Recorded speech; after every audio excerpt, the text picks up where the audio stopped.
The Value Investors. Lessons from the World's Top Fund Managers. By Ronald Chon and Bruce C. Greenwald. Audiobook presented by the Learner's Library. Contents. Chapter 1, Free to Choose in Value Land. A. Living through the Great Depression. B. The Meaning of Survival. C. Nets. D. Setting the Right Pace. E. Know Thyself.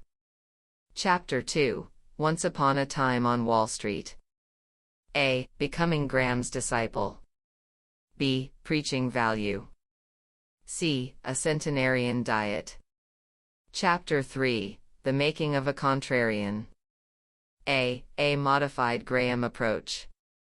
B. The Case for Obscure Securities. C. Market Reflection.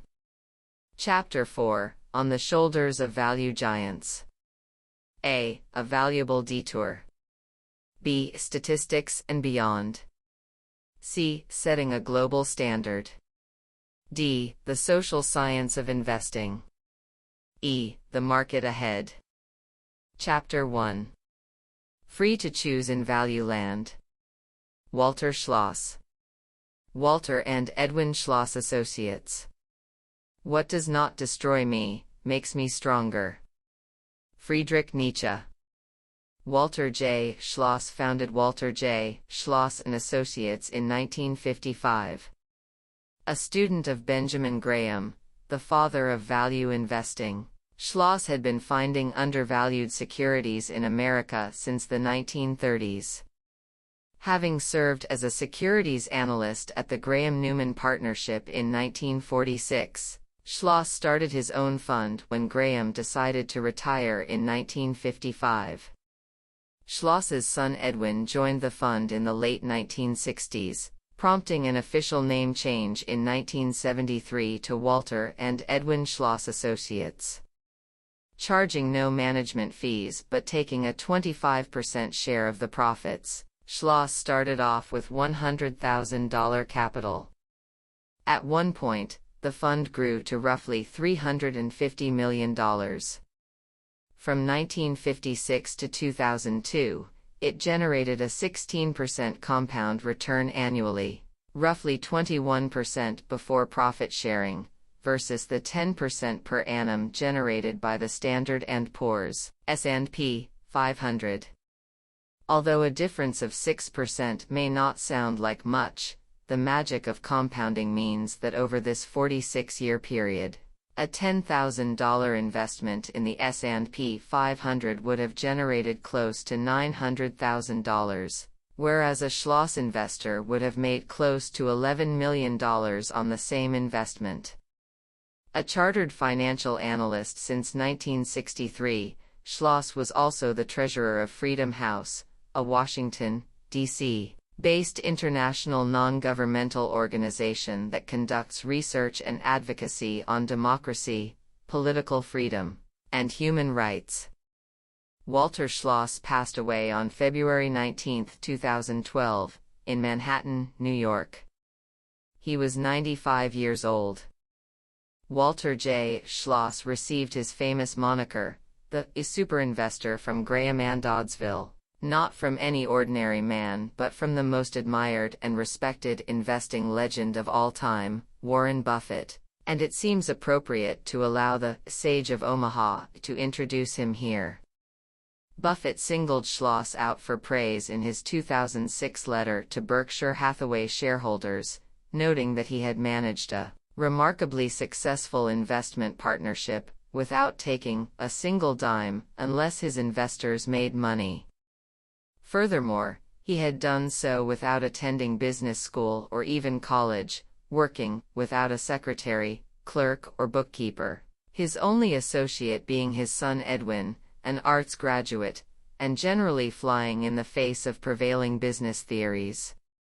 The letter continued, when Walter and Edwin were asked in 1989 by Outstanding Investors Digest, "How would you summarize your approach?"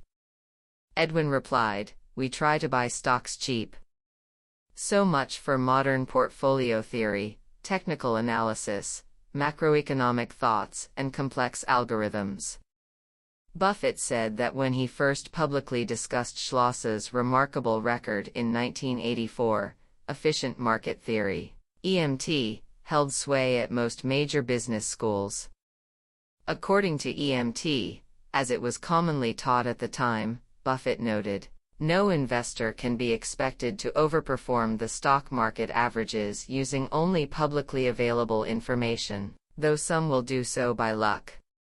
When I talked about Walter 23 years ago, his record forcefully contradicted this dogma. Instead of taking the example of Schloss's obvious success on board, however, business school faculties went merrily on their way presenting EMT as having the certainty of Scripture, Buffett stated.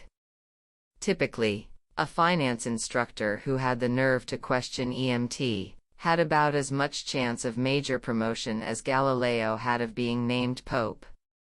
Walter meanwhile went on overperforming, his job made easier by the misguided instructions that had been given to those young minds. After all, if you are in the shipping business, it's helpful to have all of your potential competitors be taught that the earth is flat. Buffett concluded, maybe it was a good thing for his investors that Walter didn't go to college. Living through the Great Depression. Walter Schloss was born in 1916 in New York City. He recalled, when I was born, the world was at war, and there was a flu epidemic in the United States. My mother, Evelyn, was worried about catching the illness at the hospital, so she gave birth to me at home. During the next 2 years, the flu pandemic that started in Europe, known as the Spanish flu, spread worldwide, killing more people than the total number killed in World War I. Fears of the disease prompted the Schloss family to move to Montclair, New Jersey, in 1918. However, the place was too remote and inaccessible, Schloss said, so after a while we moved back to New York City, and that's where I grew up. From a young age, Schloss enjoyed traveling around the city by trolley car. He was so fascinated by the driver and his apparent privilege to travel freely wherever he liked that becoming a trolley car driver was his childhood dream job. Sometimes luck puts you in the right place at the right time. If I had been born a little earlier, I seriously would have considered becoming a trolley car driver. Luckily, trolley cars began to fade out and were replaced by buses in the 1930s and 40s, and so I ended up going to Wall Street, Schloss remarked. Although still in middle school, Schloss was keenly aware of the 1929 stock market crash and the difficulties it unleashed.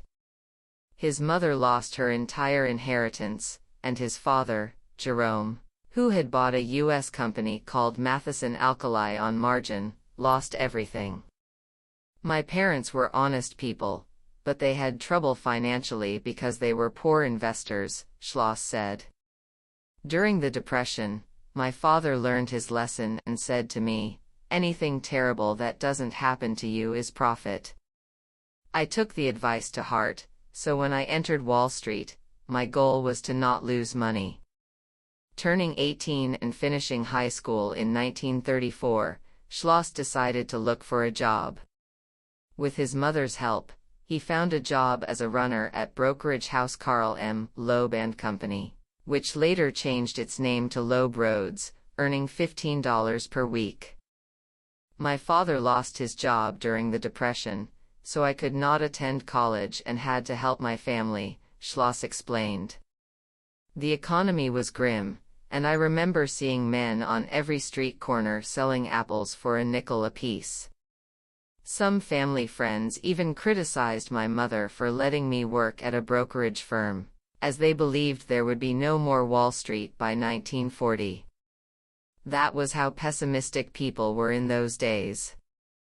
As a runner, Schloss's duties included delivering paperwork and stock certificates to various brokerage houses for trade settlements each day. In effect, he was a messenger. Shortly after joining the company, he was promoted to the cashier's department, the cage, as it was called, looking after and keeping track of stock certificate transfers between stockbrokers. Schloss recollected, after working for a year, I asked one of the partners, Mr. Armand Erpf, who was in charge of the statistical department, which is similar to the research department today, if I could become a securities analyst. He said that job wouldn't bring in any brokerage commissions, and so the answer was no.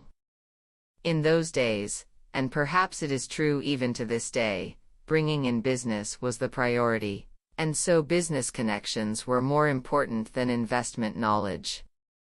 Since a research analyst in those days would not advance very far within a company, who you knew was more important than what you knew.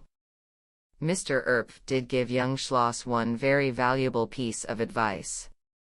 He told him about a new book by Benjamin Graham and David Dodd called Security Analysis. Read that book, and when you know everything in it, you won't have to read anything else, Schloss recalled him saying. Reading the book gave Schloss the impetus to go to the New York Stock Exchange Institute to take finance and accounting courses. Completing these courses then made him eligible to take Security Analysis, a course taught by the one and only Benjamin Graham. Paying roughly $15 per semester, he attended Graham's class from 1938 to 1940. Learning directly from the father of value investing was a life-changing experience for Schloss. Ben was simple, straightforward, and brilliant. Because he had a rough time during the Great Depression, his investment strategy was mainly to look for stocks that would provide downside protection, such as stocks selling below their working capital. The idea simply made a lot of sense to me, and I fell in love with his investment philosophy. Schloss was particularly impressed by Graham's use of real-life examples to show which stocks were cheap and which were expensive. He would also compare companies that came close to each other in alphabetical order. For example, he compared Coca-Cola to Colgate-Palmolive and statistically deduced that Colgate was cheaper. A lot of investment professionals took his class just to get investment tips, and they made money off his ideas, but Ben didn't mind because he was more into the academic exercise than making money. Unfortunately, I didn't profit from his ideas, at the time, because I had no money, but I learned a great deal. The meaning of survival. World War II broke out in 1939, with the United States joining the war at the end of 1941 following the Japanese attack on Pearl Harbor. The patriotic 23-year-old Schloss decided to contribute to his country's war effort. I remember it was the first Sunday of December when America was attacked. The next day, I went into the office and asked my boss whether I would still get my year-end bonus if I enlisted in the military. He said yes, and so I went straight to Lower Manhattan to enlist. By Friday of that week, I had taken the oath of enlistment and was sent straight for training. I got on a big ship in New York, and we went zigzagging across the ocean so that submarines wouldn't sink us. We passed through Rio de Janeiro, then crossed the Atlantic Ocean to the Cape of Good Hope and the Indian Ocean to Bombay. Then, as the water was too shallow in the Persian Gulf, we had to switch to a British troopship named the HMT Rana to get to Iran. I was lucky because if I had boarded that ship a few months later, I would have been on board when it was hit and sunk. The Luftwaffe's sinking of the HMT Rana in the Mediterranean in November 1943 constituted the single largest loss of U.S. troops at sea at one time. Schloss served in the U.S. Army until 1945. He had been stationed in Iran, trained in code decryption, and was later assigned to the U.S. Signal Service Company, based at the Pentagon in Washington. Having lived through roughly 18 economic recessions in his long life, Schloss felt that life is fragile, and when it comes to survival, money is of secondary importance in the grand scheme of things. Life is tricky, And you really need to be lucky just to survive. When I joined the military, I really thought I'd never come home. My mother was so upset when I enlisted, but serving my country was my duty. This land has provided me with freedom and opportunities, and I am grateful for that. Schloss said that people frequently asked him how he survived the Great Depression and why he invested the way he did. Obviously, Ben Graham was the teacher who showed me the way, but it was also my 4 years of military experience that shaped me into who I am. I learned that if I can simply survive in the market, just like surviving in the war, and not lose money, eventually I will make something. I also learned that life is short, so you need to be confident in yourself, and stick with what you like to do rather than do something you don't like but that will make you money. During his army years, Schloss often sent postcards to Benjamin Graham. One day, Graham sent him a letter explaining that his security analyst was leaving the company and asked whether Schloss would consider replacing him.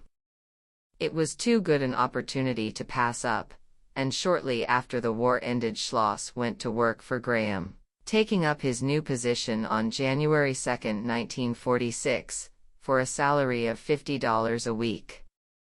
Nets. Schloss and Graham had very similar investment mindsets. Schloss's priorities were not to lose money and to survive in the market, whereas Graham's were to seek downside protection and to diversify his investment portfolio to minimize individual stock risks. Working for Graham from 1946 to 1955, Schloss's duty was to find stocks that were selling below their working capital, nets. The idea behind a net is to value a company based on its current net assets by taking cash and cash equivalents at full value, then giving a discount to accounts receivable and inventory, and finally deducting all of the company's liabilities.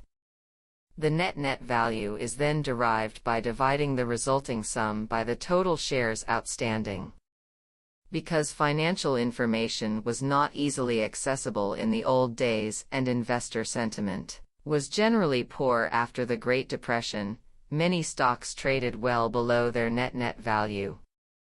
Buying these stocks was similar to paying 50 cents for a dollar.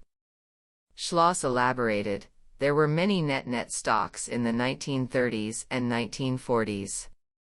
Our idea was to find stocks that were trading at 2/3 of working capital, because when they eventually matched their working capital per share, then we would have made 50% on our investment.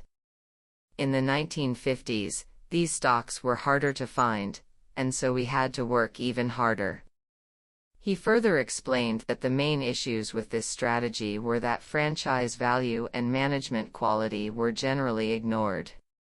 So, in most cases, we found secondary companies that did not appeal to the general public in the first place. Besides, many of them had big book values, but not necessarily good earnings, and so they were sometimes in trouble. To reduce risk, Ben really stressed the importance of diversification. The good thing, however, was that they were cheap enough and provided a good margin of safety. Thus, our contrarian approach worked.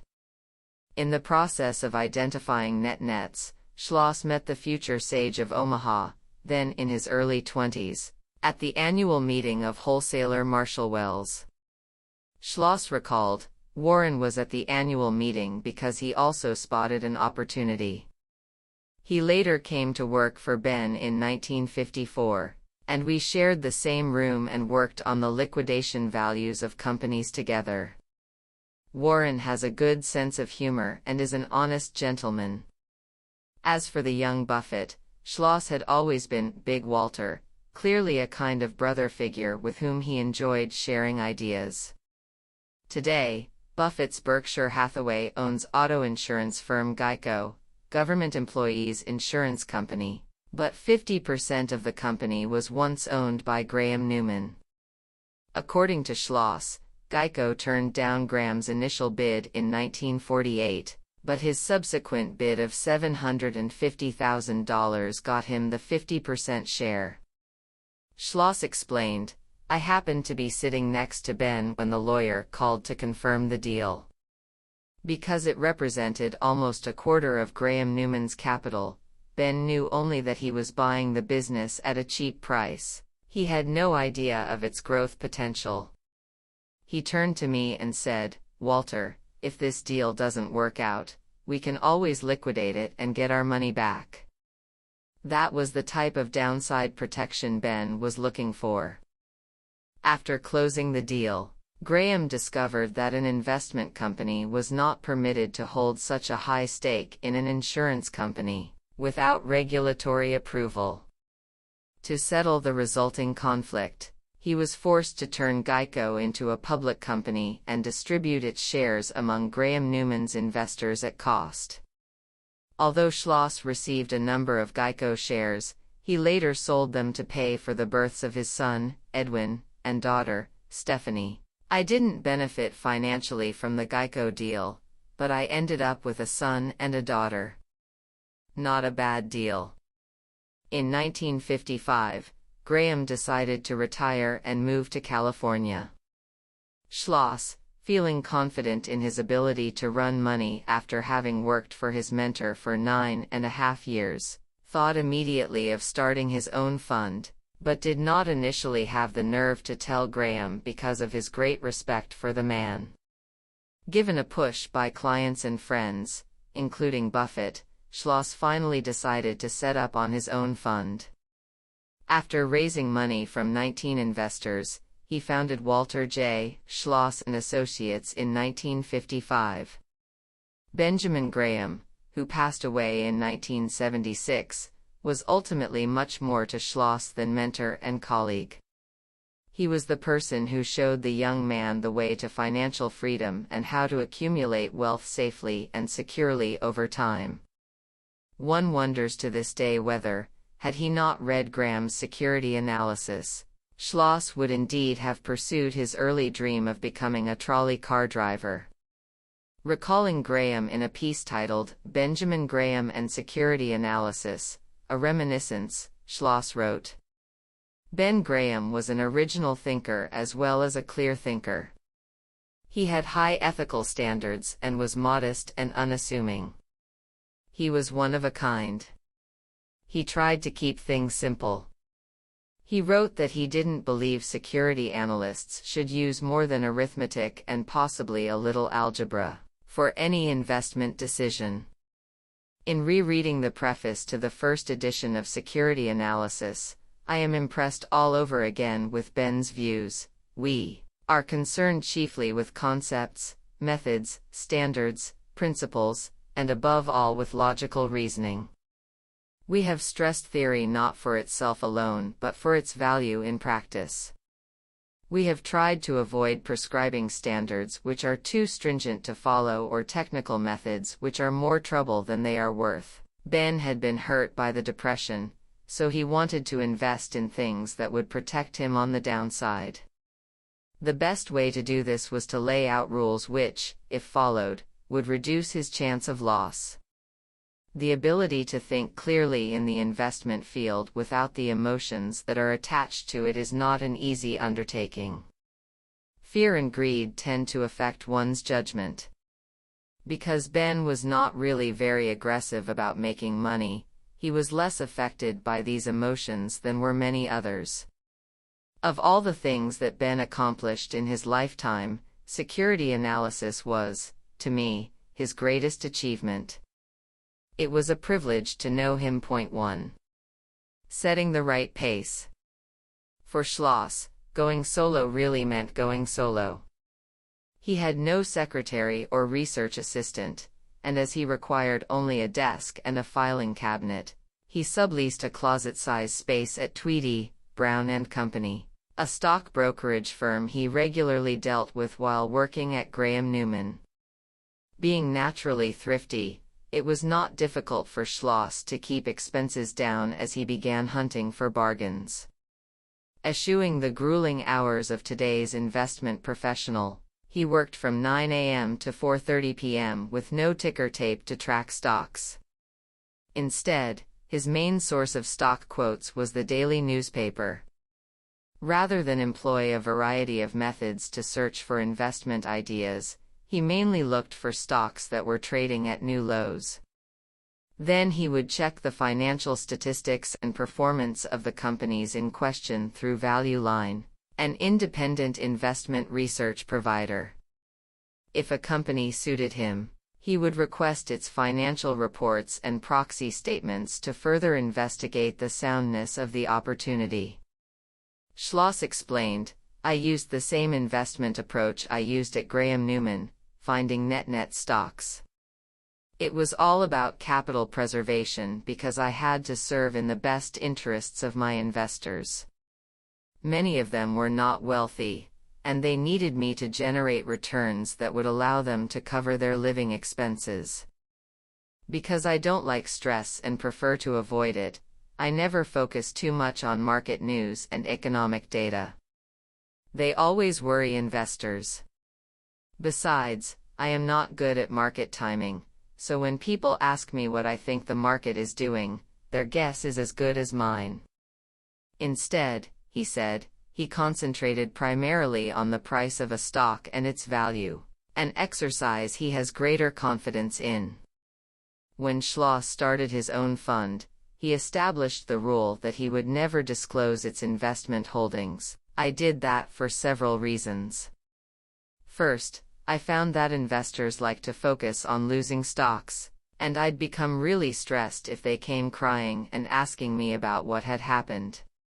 Second, I found that if people knew what I was buying, then I'd get more competition. He employed an example from his Graham Newman days to illustrate. After he came across a cheap stock called Lucan Steel, the firm bought some shares and expected to buy more. Then, Schloss recalled, one day Ben Graham had lunch with a man who kept asking him what he liked. Not wanting to be rude, Ben said he liked Lucan Steel. I don't know whether that man bought a great amount, but the stock went above our buying range shortly afterward. Refusing to disclose his investment holdings had another benefit. It put Schloss at ease because he admitted that he was always too early getting into a stock position. If a stock is cheap, I start buying. I never put a stop loss on my holdings because if I like a stock in the first place, I like it more if it goes down.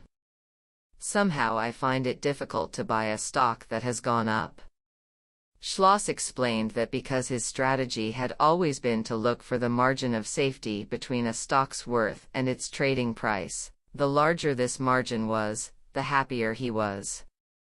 Having said that, it often took patience to wait for a cheap stock to gradually reflect its true worth over time.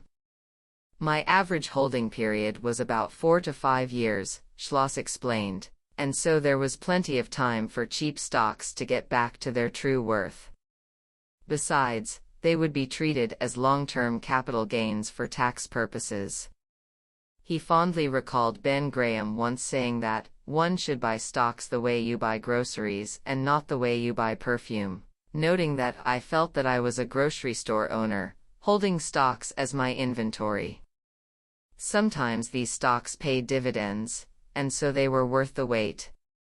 Eventually, someone would come along and offer a good price for my inventory, and I would sell. Unlike many fund managers who like to talk to management and understand a company's business, Schloss's sole interest was in looking at the statistical side of a stock. Doing so meant focusing on the downside and not losing money, he explained. When a stock trades below its working capital, the investor begins to get protection. Schloss elaborated, "I always like to find companies with no to low debt because debt complicates things. I also like to see whether management owns enough of the company's stock to serve in its best interests. But you often have to keep track of management's actions, digging into the footnotes of financial statements to see if they are honest people. When I buy a stock, I never visit or talk to management because I think that a company's financial figures are good enough to tell the story. Besides, management always says something good about the company, which may affect my judgment. I know a lot of good investors who like to talk to management and visit companies, but that's not me. I don't like that kind of stress, and if I had had to run around visiting so many companies, I would have been dead after a few years. What is ultimately important, Schloss said, is to be comfortable with who you are and to make sure you can sleep at night, because managing other people's money is a heavy responsibility. The exercise that he always found most difficult and challenging was selling a stock, since I focus so much on the downside risk. The problem is that I don't emphasize the growth potential of a company and its profit too much. When it reaches a reasonable price, I sell. Schloss recalled his experience with a cement company called Southdown to illustrate the possible disadvantage of his approach. I bought a lot of it at $12 or something similar. After 2 or 3 years, when it reached about $28, I sold it because it had reached my calculated value, and I didn't focus too much on its growth opportunities. It reached $70 a while later. I could only be humble and move on to find the next cheap stock. Sometimes in life you cannot regret things that didn't work out or things that could have worked out better. The challenge in life is knowing what's next. Like my father taught me, nothing terrible happening to you is profit. After all, my goal was to keep losses down, and if I could catch a few stocks going up, compound returns would work their magic. In the late 1960s, Edwin Schloss decided to join his father in the business, and from then on the two worked as a team to search for undervalued stocks. In 1973, the company changed its name to Walter and Edwin Schloss Associates to reflect the partnership. To keep expenses down, the father and son hired no additional employees. Over the years, the Schlosses remained focused on finding net stocks, but the world changed and these stocks became almost impossible to find. A strategy adjustment based on book value was in order. Schloss explained, "We changed our strategy a little, but remained true to Graham's principle of downside protection. We looked for stocks that were selling below their book value. What we tried to do was to buy assets at a discount instead of buying earnings. Earnings can change quickly, but assets don't, and so the new strategy worked well for a while." However, it was not long before even this new book value strategy and Graham's way of investing simply became inapplicable in the modern world. For Schloss, it was difficult to judge whether the world had become smarter or riskier. Either way, retirement beckoned, and Schloss decided to close down the business in 2001 after more than 45 years of managing money. He explained, "I had turned 85, and one day my son said to me, 'Dad, I can't find cheap stocks anymore.' So I said, 'Let's go out of business.' We liquidated the partnership and gave back the money to investors."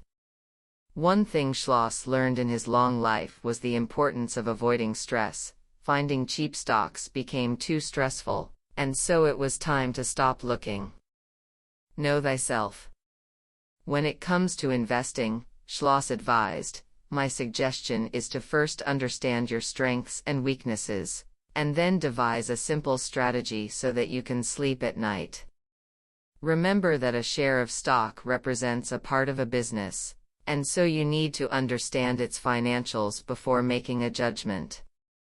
When you have made a sound decision, make sure you have the courage to stay true to your convictions and not let the market affect your emotions. After all, investing should be fun and challenging, not stressful and worrying." Every value investor is different. Although most probably adhere to the principles Benjamin Graham put forward in Security Analysis and The Intelligent Investor, Schloss stressed the importance of knowing oneself. For example, Warren Buffett believes in portfolio concentration, but Schloss's own personality was more suited to diversification. I always held 50 to 100 stocks at any given time because it would have been very stressful if one particular stock had turned against me. Psychologically, I am just built differently than Warren. I see that there are many people trying to be like Warren, but they should take note that he is not only a good analyst, he is also a good judge of people and businesses. I know my limitations, so I'd rather invest in the way I am most comfortable with. Benjamin Graham inspired a group of highly successful super investors. Obviously, as Buffett has pointed out, these individuals were not just lucky. They had also acquired a similar skill set and the mentality to beat the market year after year. Schloss attempted to explain the making of these super investors. I think investing is an art, and we tried to be as logical and unemotional as possible. Because we understood that investors are usually affected by the market, we could take advantage of the market by being rational. As Graham said, the market is there to serve you, not to guide you. Speaking of the Graham-inspired group of super investors as a whole, he said, I think, in the first place, that we are honest people. We have tried to prevent our investors from losing money, and we have not tried to make money at their expense. I don't know about the others, but I am 95 years old now, and I sometimes forget what I am supposed to remember. One thing I will always remember, though, is how America has given me the opportunity to invest and the freedom to do what I enjoy doing. Being grateful for that opportunity, my goal was never just to bring value to my investors, but also to do what's right for those who trusted me. Again, no one sums up Walter J. Schloss as perfectly as Warren Buffett, and so, just as he began this chapter, he will also have the final word. In The Super Investors of Graham and Doddsville, an influential article that Buffett published in the fall 1984 issue of Hermes, the magazine of the Columbia Business School, he wrote, He, Walter, never forgets that he is handling other people's money, and this reinforces his normal strong aversion to loss. He has total integrity and a realistic picture of himself. Money is real to him and stocks are real, and from this flows an attraction to the margin of safety principle. Walter has diversified enormously. He knows how to identify securities that sell at considerably less than their value to a private owner. And that's all he does. He doesn't worry about whether it's January. He doesn't worry about whether it's Monday. He doesn't worry about whether it's an election year. He simply says, if a business is worth $1 and I can buy it for 40 cents, something good may happen to me. And he does it over and over and over again. He owns many more stocks than I do and is far less interested in the underlying nature of the business. I don't seem to have very much influence on Walter. That's one of his strengths. No one has much influence on him. Chapter 2. Once Upon a Time on Wall Street. Irving Kahn. Kahn Brothers Group. The world is a tragedy to those who feel, but a comedy to those who think. Horace Walpole. Irving Kahn is the chairman of Kahn Brothers Group, an investment management and advisory firm that he founded in 1978 with his two sons, Alan and Thomas. One of the early attendees of Benjamin Graham's class on security analysis in the late 1920s, Kahn became Graham's teaching assistant in 1931. He then worked closely with Graham over the next 25 years until the great teacher decided to retire in 1956. Kahn is a founding member of the New York Society of Security Analysts, NYSSA, in 1937 and the Financial Analysts Journal in 1945. He also became a Chartered Financial Analyst, CFA, in 1963. when he was among the first group of applicants to take the CFA exam administered by the Institute of Chartered Financial Analysts, the predecessor of today's CFA Institute. He has served as a director of Grand Union Stores, Kings County Lighting, West Chemical, and Wilcox and Gibbs. At the time of writing in late 2011, Con was 106 years old. Currently the oldest active money manager on Wall Street, he is undoubtedly among the earliest practitioners of security analysis, if not one of the first value investors of the 20th century.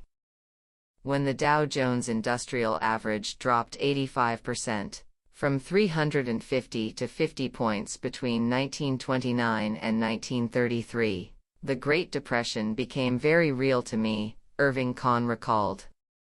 When my boss reduced my salary from $100 to $60, he asked me why was I smiling, and I said, "I thought you were going to fire me." There is an old saying that goes, a recession is when your neighbor loses his job.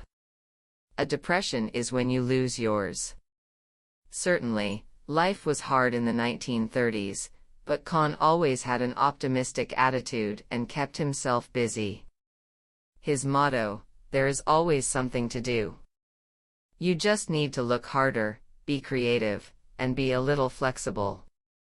Born in 1905 in New York, Kahn grew up in a working-class household headed by parents who had emigrated from Poland and Russia. He said, "My mother, Esther, and my father, Saul, were willing to drop the language, religion, and friends of their own countries and come to America to look for a new life. My respect for their courage and determination prompted me to study very hard from a young age, because I wanted to find a well-paid job one day to support them."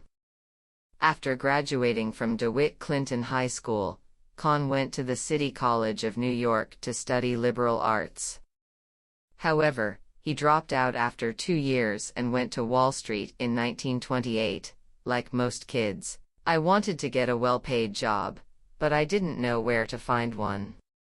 At that time the stock market was hot, and there were a lot of advertisements and public relations items in the newspapers about Wall Street, so I walked into a Wall Street firm, Hammerschlag, Borg, and asked if they were looking for a boy. They gave me a job right away. Kahn noted that his generation flourished in the 1920s because the influx of immigrants from Western and Eastern Europe helped to fuel the economy. With no real threats from labor unions or exclusive trades, jobs were abundant and the American dream was widely achievable. Indeed, the U.S. unemployment rate was less than 5% in 1929. Although dreams began to vanish after the stock market crash in October of that year. By 1933, the unemployment rate had risen as high as 25%. My first job was at 11 Wall Street, which is the New York Stock Exchange building. After 1 week of working there, I decided to quit because I thought the people were crazy. They were running around and screaming at each other during trading hours, and they were like clowns. I felt that I wasn't learning anything, and so I went to my boss. He convinced me not to quit, and he sent me to the main office where I became a broker's assistant, doing securities research, Kahn explained. Kahn admitted that he initially knew nothing about the duties his job entailed. To learn more about what it meant to be an analyst, he went to the public library each day to study the finance market and its history. His own study of the boom-and-bust cycle of the U.S. economy led him to begin questioning the stock market euphoria that prevailed on Wall Street. His bearish outlook further developed after he read about the early 1920s Florida real estate boom in which house prices easily doubled in a matter of weeks, and speculators were leveraging heavily by putting down just 10% of the property price in cash. In 1925, the skyrocketing real estate prices began to stall, as fools became more difficult to find. Then, in 1926, Prices finally collapsed completely when Mother Nature unleashed two severe hurricanes that virtually destroyed the state. Many developers and speculators went bust. Although the Florida debacle gave Americans their first taste of the Great Depression, the search for easy money continued. In 1927, hot money began to pour into the stock market, turning Wall Street into a virtual casino. Similar to the case of the Florida real estate boom, excessive leverage was common, as it was easy to buy a stock on a 10% margin. Kahn believed a collapse was simply a matter of time. Kahn explained, "The real estate bust in Florida showed me that any market mania comes up against hard reality in the end." Since stock prices were trading at extremely high levels in 1929, I really couldn't assign a number to what companies were worth, and so I thought of shorting the market. From some of the financial history books I read that discussed the market cycle, I learned that stocks in certain industries were especially volatile, and copper was one. I looked at the stock index list, and decided to short a copper company called Magma Copper. Because I had little money, I had to ask my brother-in-law, who was a lawyer, to open a brokerage account for me. With $50, I shorted the stock in the summer, and my brother-in-law said it wouldn't be long before I lost all my money because the market was going up, and I was telling it to go down. In October 1929, when the stock market crashed, my $50 became nearly $100. That was the first trade of my life. Despite this good start in the stock market, Kahn found it difficult to live through the Great Depression.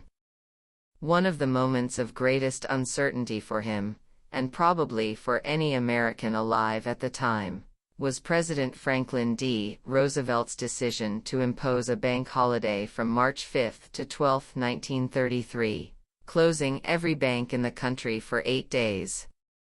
Kahn told the story, "It was a shocking moment for me because after 8 days, many banks would never be able to reopen their doors. I remember the whole trouble began months earlier when many people initiated a run on the banks. When President Roosevelt took office, he announced a nationwide bank holiday to shut down the banking system. In the next 8 days, he passed the Emergency Banking Act to restore confidence by guaranteeing deposits 100%. The deal was well received, and so when the stock market reopened on March 15, it went up 15%. Those 8 days of uncertainty as a nation were the gloomiest of my career." Looking back, Kahn joked, "The Depression taught me what frugality means and the importance of not losing money. Because I was so frugal, I walked home to my apartment in Lower Manhattan for lunch so that I could save on expenses. My kids must have thought they had a wealthy father because I could always come home in the middle of the day. But obviously, I wasn't rich." Humility aside, Kahn actually did quite well during the Depression years. By 1939, he had made enough money to move out of public housing into a house in the suburbs, moving to Bell Harbor in Queens. Contributing to his success was the opportunity to learn from and work closely with one of the most sensible investors of the time, Benjamin Graham. Becoming Graham's disciple. While working at Hammerschlag, Borg in 1928, Kahn shared his market concerns with his colleagues, and the head bookkeeper recommended that he seek out Benjamin Graham at the Cotton Exchange on Beaver Street to gain greater insight. After meeting the man and learning that he would soon begin teaching a class on security analysis at Columbia University, Kahn enrolled without hesitation. He recalled, "It was a 2-hour course one evening a week." Ben used real examples of both popular and unpopular securities to illustrate the application of security analysis. Many students took his class year after year because they got many stock ideas from him and profited from them. Ben didn't care if students made money from his ideas because he was more into analysis as an intellectual exercise than for the financial reward. Before the crash in 1929, a student asked Ben if he should buy the warrants of utility company American and Foreign Power Company, the Internet stock of the day. Ben asked the student to calculate the total market value of outstanding warrants, which turned out to be much larger than the market value of Pennsylvania Railroad, a blue-chip company. This exercise showed the whole class how distorted the market had become, and, of course, Ben was right because American and Foreign Power soon tumbled following the crash. Reminiscing about Graham's lectures, Kahn said that the great teacher encouraged every student to participate and engage with the investment topics they discussed. Using up-to-date examples, Graham illustrated the merits of security analysis. Kahn explained in greater detail, Ben always believed in the Socratic approach. He never provided students with a ready answer, believing that through thorough discussions and rational deductions, solid conclusions would be reached. I remember asking him about the word "etranche" as it applied to finance. Instead of providing the definition right away, Ben asked me to look it up in the dictionary. I discovered that it means slice in French. Ben believed that if he told me the answer right away, I would forget it, but if I took the initiative to look it up myself, then I would always remember it. Kahn met his future wife, Ruth, in Graham's class. The two were married from 1931 until 1996, when Ruth passed away. They had 3 sons, the third of whom they named Thomas Graham Kahn in honor of their teacher. In addition to getting married in 1931, Kahn also found himself a new side career as a teacher. Graham's assistant, Leo Stern, decided to step down that year, and Kahn was quickly asked to fill the spot. I had the honor of working for Ben until 1956, when he retired. Not only did I come to truly understand the essence of security analysis by serving as his teaching assistant, but I was also able to earn some extra money. My duties were to prepare statistical analyses for class discussions and to mark case studies and exams. Over the next 25 years, Kahn was privileged to share insights not only with Graham, but also with many other future investing legends, including William Ruane, Walter Schloss, Charles Brandis, and Warren Buffett. Class began at 4 p.m., which was an hour after market close in those days. Ben and I would take the subway together from Wall Street to Columbia University, and we would talk about everything. Soon Ben became not just a mentor, but also a dear friend. We would go on skiing trips together. I remember in the days before ski lifts, Ben told me to put snakeskin on the bottom of my skis to make it easier to climb up the snow. Those trips provide fond memories of Ben, Kahn recalled. Kahn was a true confidant of Graham's, and many of the statistical and comparative analyses he prepared were used as examples in Graham and David Dodd's influential security analysis, published in 1934. This seminal work transformed the world of finance by introducing investors to fundamental analysis. It also garnered Graham the moniker, Father of Value Investing, or Father of Security Analysis.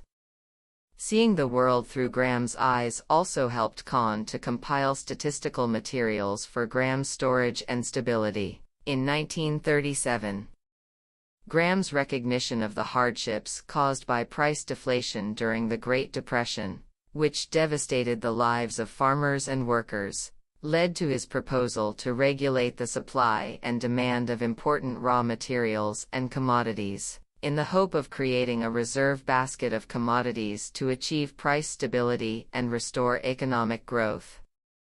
Although the book was not widely read by the general populace, it was well received by politicians and economists, including John Maynard Keynes.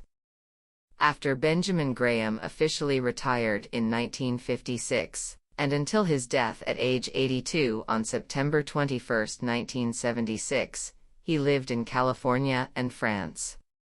Kahn later worked with Robert Milne to write a monograph of the great man for the Financial Analysts Research Foundation. In the piece, titled Benjamin Graham, the Father of Financial Analysis, he wrote about several remarkable aspects of the investment legend. He had several extraordinary characteristics. His speed of thought was so great that most people were puzzled at how he could resolve a complicated question directly, after having heard it. His mental training came from his rigorous study of mathematics, particularly geometry, which required close and exact reasoning before accepting or rejecting either a premise or a conclusion. He had another extraordinary characteristic in the breadth and depth of his memory. This explains why he could read Greek, Latin, Spanish, and German. Even more remarkable, without having studied Spanish formally, he was able to translate a Spanish novel into literary English so professionally that it was accepted by an American publisher. In his early years, Ben was both a skier and a tennis player. But his real pleasure was to exercise his mind over a wide range of subjects far beyond his specialties in the world of finance. He loved music, especially the major operas, for the wisdom of their lyrics, as well as their melodies. He had a private, but serious hobby of making improvements in the field of plane geometry. He actually patented several versions of a simplified protractor and a circular slide rule. In sum, Ben Graham was such a rare combination of qualities that only those who knew him well over the years can do full justice to presenting the whole man. In the world of finance, Ben's epitaph will be as was Christopher Wren's in St. Paul's, "If you seek his monument, look about you." Preaching value. In addition to being closely associated with Benjamin Graham, Kahn has had an extremely successful investment career in his own right. After working at Hammerschlag, Borg for a few years, he joined Loeb, Rhodes and Company as a securities analyst. Then, around 1940, he joined Wertheim and Company. He recalled, "The Great Depression was like a big storm that sank every ship. It was easy to make money if you had the right approach and knew where to look because some companies were in good shape and had nothing but cash. For example, some export companies were not severely affected by the depression, but they were beaten down and had net cash per share that was much greater than their stock price. You didn't have to be very smart to find value. All you needed was the right investment model."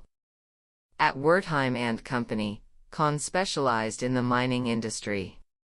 His reputation as Graham's disciple and a strong advocate of fundamental analysis garnered introductions to many successful businessmen and wealthy clients.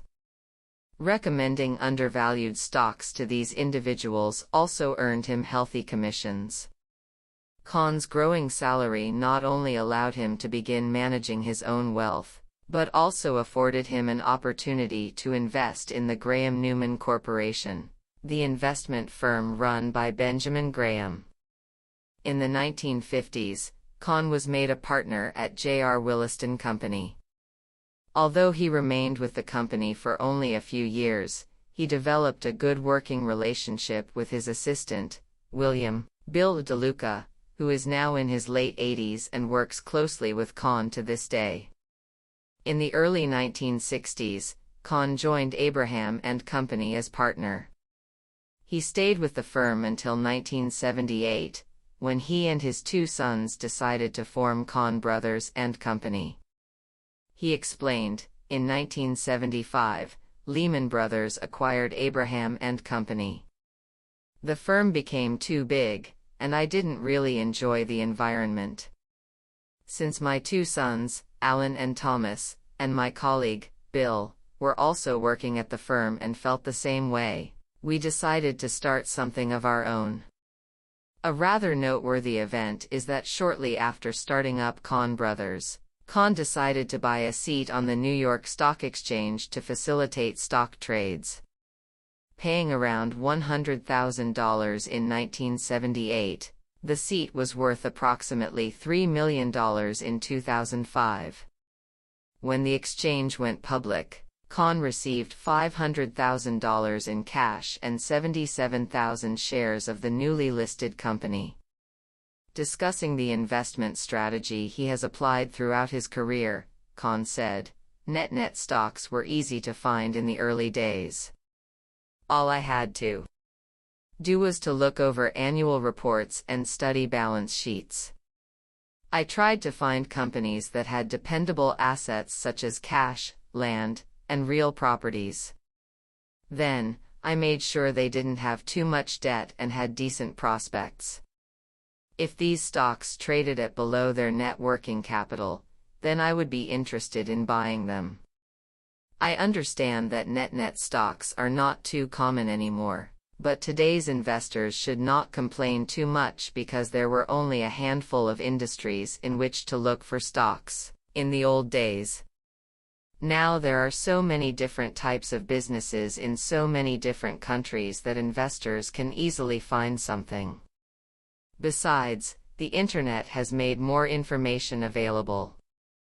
If you complain that you cannot find opportunities, then that means you either haven't looked hard enough or you haven't read broadly enough. A voracious reader, Conn devours everything except fiction, which adds little value to his search for investment ideas. In addition to reading several newspapers a day, he also reads scientific journals and technology magazines regularly. A close follower of the latest news and trends, he has read thousands of non-fiction books, most of which are heavily marked with his apt comments. When asked how he has generated investment ideas for so many years, he responds that it is really all about absorbing numerous types of information, from economic news to science, from psychology to annual reports, and from financial journals to history, and then combining them to generate a broad perspective on the future. He further explained, "Reading about science gives me an open mind. When European scientists discovered uranium and found that it could produce power, people thought they had had too much to drink. Many scientific ideas that sounded unbelievable in the early days of my life have now become reality. So it is important to read science books and to learn about the future." When hot ideas fall into his value territory during economic recessions and market corrections, Conn buys. Real investors should never feel bearish because the time to buy value is when markets go down. One of the high-tech businesses that captured Conn's interest in the past 15 years was water purification equipment maker Osmonics. He noticed early on that the world's growing population would require cleaner water, and so, when the company's stock fell tremendously after the technology bubble burst, he bought it without hesitation. General Electric acquired the company in 2003, and Conn generated a nice profit from his investment. Around the same time that he became interested in Osmonics, Conn also began to realize that the world's growing population would need more food and that the genetically modified seeds produced by Monsanto would help to increase the food supply. Environmentalists were more skeptical, however, and their attacks on the company pushed the stock price down to around $20. Trusting his own research, Conn bought the stock as it represented good value. In just a couple of years, it was trading at well above $60. In addition to the value of reading about a wide range of subjects, Conn believes that successful investing requires patience, discipline, and skepticism.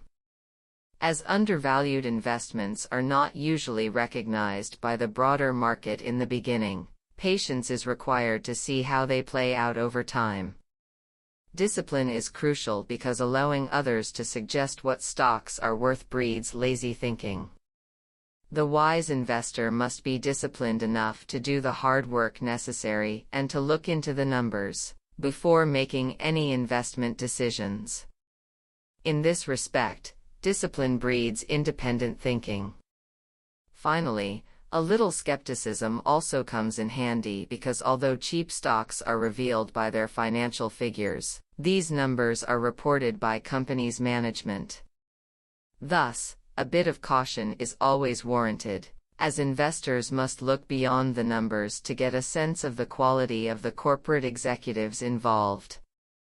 In the early days, many companies had opaque financial reporting standards, Kahn recalled, and so it took quite some effort to read between the lines and delve into the footnotes of financial statements to find out about the quality of a company's management.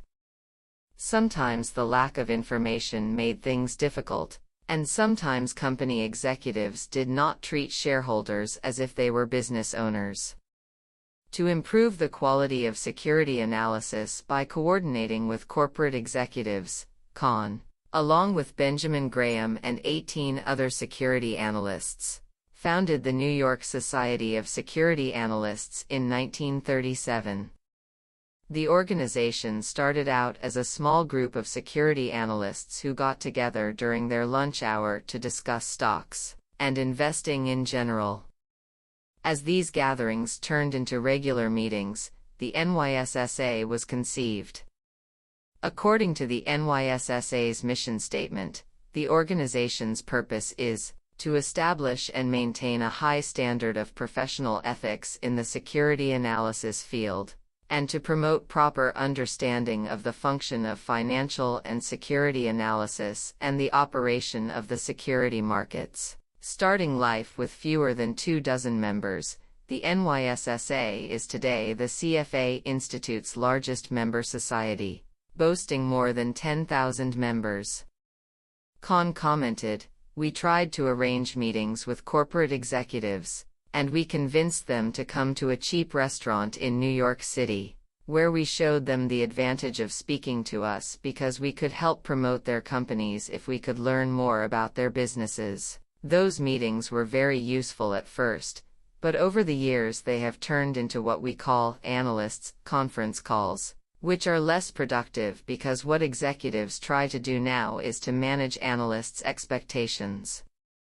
Always preaching the value of security analysis, Kahn also became a founding member of the Financial Analyst's Journal in 1945. In honor of its 60th anniversary in 2005, he contributed an article, titled, "Early Days at the Financial Analyst's Journal," which discussed the publication's essence. He wrote, "The approach we pursued was to give how-to advice for day-to-day practice on analyzing company, industry, and national statistics and facts." Others, particularly the academic authors that became attracted to the journal, pursued the theoretical side. The challenge was then and continues today, how to bridge the gap between theory and practice. Backtracking to 1977, Kahn contributed another article, titled "Lemmings Always Lose" to the journal, in which he outlined the simple rules of intelligent investing. 1. Don't depend on recent or current figures to forecast futures prices. Remember that many others knew them before you did. 2. Prices are continuously molded by fears, hopes, and unreliable estimates. Capital is always at risk unless you buy better than average values. 3. Remember that many complex factors, such as accounting choices and the human problems within management and with large shareholders, lie behind reported earnings. 4. Disregard the competition at your peril. They are always attacking your company's trade position and its earnings. 5. Don't trust quarterly earnings. Verify reports through the source and application statement. Figures can lie and liars can figure. The analyst must both practice, and to his client preach, patience. Fortunately for us analysts, It is unlikely that in this ever-changing world any formula will ever successfully replace the study and objective analysis of individual securities. A centenarian diet. Kahn believes that Wall Street has always been a poor judge of value. First, it never learns from the past, often repeating the same investment mistakes. The 1929 crash, the Nifty 50 of the early 1970s, October 1987, the fall of long-term capital management, the dot-com bubble, and even the Lehman crisis all have similar plots, albeit different characters and investment products. As the saying goes, history doesn't repeat itself, but it does rhyme. Kahn added, if the world had more value investors, we would never get into any of these messes. Second, people on Wall Street often put so much effort into making money that they lead stressful, unhealthy lifestyles. Kahn questions the value of a life with wealth but without health.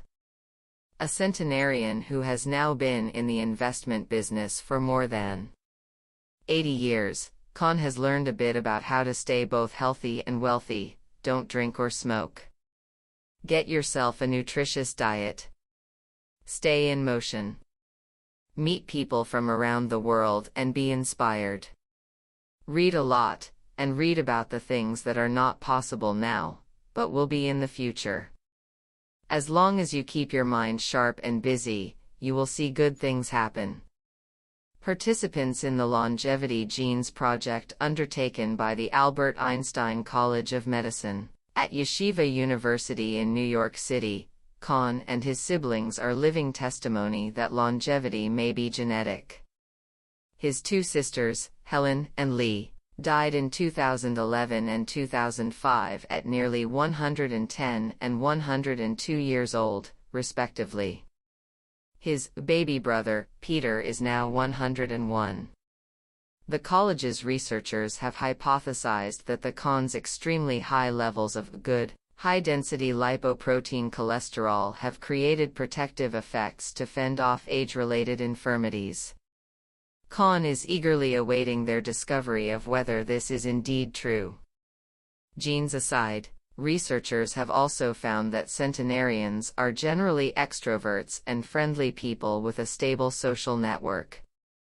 They tend to have an open mind and focus on the bright side of life. They rarely whine about life's difficulties despite having lived through poverty and fear during the Great Depression and World War II. In effect, these people avoid stress and are masters of letting go. Kahn remarked, people are always worried about the economy and the world, especially since the financial crisis of 2008 and Europe's sovereign debt crisis in 2011. I feel that people should learn to be optimistic because life goes on, and sometimes favorable surprises come out of the blue, whether due to new policies or scientific breakthroughs. That said, the world is full of complications, and the media are full of advertising. Stop buying things that you don't need, and start focusing on the essentials, then you will live long and be happy. In life, the goal is to achieve happiness, so start thinking about the things that count. Commenting on his fame within investment circles, Kahn joked, "You get to be famous when you live long enough." Chapter 3. The Making of a Contrarian. Thomas Kahn. Kahn Brothers Group. Worldly wisdom teaches that it is better for reputation to fail conventionally than to succeed unconventionally. John Maynard Keynes. Thomas Graham Kahn is president of Kahn Brothers Group Incorporated. Through its two subsidiaries, Kahn Brothers Advisors LLC and Kahn Brothers LLC, the company provides investment management and advisory services and broker-dealer services. Irving Kahn and his sons, Alan and Thomas, founded Kahn Brothers in 1978, adopting the teachings of Benjamin Graham as their investment philosophy. Managing more than $700 million as of the end of 2001, the Company operates investment management accounts on behalf of institutional and high net worth clients. The company's mission is to provide clients with superior returns on investment while limiting their exposure to risk and to the potential for permanent loss of capital.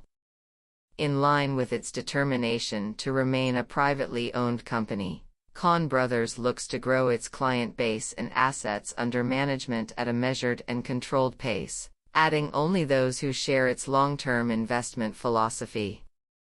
Accordingly, the Kahns assure their clients that they have no interest in ballooning assets for the sake of growth or to bolster the company's sales prospects. In addition to managing Kahn Brothers, Thomas Kahn manages 2 private funds and serves on the boards of Provident New York Bancorp, JBI International, the Jewish Braille Institute, the Ackerman Institute for the Family, and the Jewish Guild for the Blind. When Thomas Graham Kahn was born in New York in 1942, his father Irving gave him his middle name in honor of Benjamin Graham, the father of value investing. It is no surprise that young Thomas was thus brought up to think like a value investor. Although he was raised in Bell Harbor, a middle-class neighborhood in the borough of Queens, Kahn knew that his father's financial independence had not come easily. Irving started with nothing, but thanks to the fundamental analysis he learned from Ben Graham, he was able to put what money he had to work by investing in the stock market wisely and intelligently. The younger Kahn learned early on that it's important to have capital working for you instead of you working for it. Kahn recalled, "For my father, investing is not just a business, but also a hobby. I remember him coming home with a briefcase full of annual reports and reading them to me and my brothers, Donald and Alan, at the dinner table. On vacations, he always made sure that he had enough business and science materials to read, as he never read fiction. He taught us that if we wanted to control our destiny, we would have to delay immediate pleasures and save and invest wisely for the future." Although he acquired his financial literacy from his father, Kahn owes his investment temperament to his mother, Ruth, who holds a Ph.D. in psychology from Columbia University. As the stock market is affected by human psychology, intelligent investing requires not only financial knowledge, but also the right mindset, especially in times of market frenzy and crisis. Kahn elaborated, "There is nothing wrong with being an emotional person, but when it comes to investing, you need to set your own valuation standard. Then you also need to keep your emotions in check so that you are not affected by the general market. Sometimes, the best thing to do is nothing. But when the market is strong and everyone is telling you to buy, fighting temptation is easier said than done. Similarly, in a market crisis, when everyone is saying the stock market is dead, you need the courage to buy. In many ways, you need to train yourself to become a contrarian. Often going against the crowd, I have learned that successful investing is more art than science. If the investment game were all about numbers and calculations, then, in theory, given the computer programs available these days, you should be able to punch in the right criteria and make money all of the time. It doesn't work that way, however. So investing must be more of an art that involves having the right temperament and an understanding of companies." Kahn always knew that he would eventually join his father in the investment field, but before doing so he decided to broaden his knowledge base by majoring in history at Cornell University in 1960. He believed studying political and financial topics would give him an understanding of the past and allow him to anticipate the future. Moreover, as history is the sum of human decisions and their consequences, its study affords a good sense of human psychology. As Mark Twain once said, "History never repeats itself, but it often rhymes." Upon graduating in 1964, Kahn had 2 choices: join the military and fight in Vietnam War. In lieu of military service, enroll in a government program to teach young children. Choosing the latter option, he taught at a public elementary school in the Bronx for several years. At the same time, he studied for an MBA at New York University's Graduate School of Business, renamed the Stern School of Business in 1988, completing it in 1967. The following year, Kahn officially joined the investment industry, working alongside his father, Irving, and brother, Alan. He recalled, "I first worked with them at J.R. Williston and Bean and then at Abraham and Company. Initially, I was just a junior kid in the office, doing trade settlement recording. In those days, which came before the proliferation of computers, we had 2 stacks of index cards, one with client details and the other with the names of stocks. I had to write down what clients bought and sold on these cards, and then, when the market closed, I had to cross-check the data on the 2 sets of cards to make sure they matched. Recording trade settlements allowed me to learn about the companies our office followed, as well as our clients' investment habits and the types of companies they were interested in. After becoming more familiar with the investment business, I began to do some analytical work for my father. Abraham and Company elected to be acquired by Lehman Brothers in 1975. 3 years later, the Kahns decided it was time to launch their own investment firm. Kahn explained, Abraham and Company was a first-rate firm that was well capitalized and extremely well run. Before the acquisition, different investment teams managed clients' money. When Lehman came in, they wanted to put us all together to form a single team. We didn't like the new arrangement because the company had become too big. More importantly, our clients didn't like it either. They didn't want to deal with Lehman Brothers, they wanted to deal directly with the Kahns. A modified Graham approach. Without doubt, Kahn Brothers' investment philosophy adheres closely to that advocated by Benjamin Graham, which can be boiled down to 3 words: margin of safety. Graham wrote in The Intelligent Investor that, to have a true investment, there must be a true margin of safety. And a true margin of safety is one that can be demonstrated by figures, by persuasive reasoning, and by reference to a body of actual experience. Although the Kahn's investment valuation model has evolved over time, Kahn explained, we have never forgotten the importance of a margin of safety. In the company's early years, it looked for companies that traded below their net working capital, so-called net nets. As these became more difficult to find in the 1980s, Kahn Brothers began to seek companies that sold below their private market or going concern value. Nowadays, when people ask us about our investment strategy, I say we are modified Graham investors, Kahn said. Ben used to look mainly at the balance sheet, buying stocks that were trading below their net working capital.